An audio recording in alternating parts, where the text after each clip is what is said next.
Praise the lord. ఈరోజు ఓ వాక్య భాగాన్ని చదువుకుందాం. 2వ దినవృత్తాంతములు 19వ అధ్యాయము 11వ వచనం.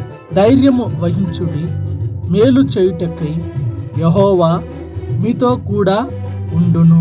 ప్రియమైన సహోదరి సహోదరుడా, దేవుడు మేలు చేయుటకై, సహాయం చేయుటకై ఎప్పుడు మనతోనే ఉన్నాడు.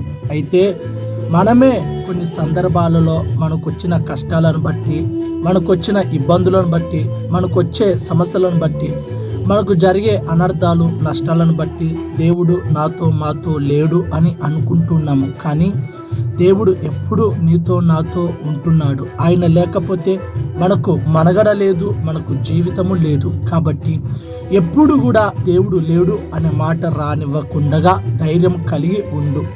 దేవుడు తప్పక నీకు సహాయం చేస్తాడు. ఇప్పుడే దేవుడు నీకు మేలు చేయునుగాక. ఆమేన్.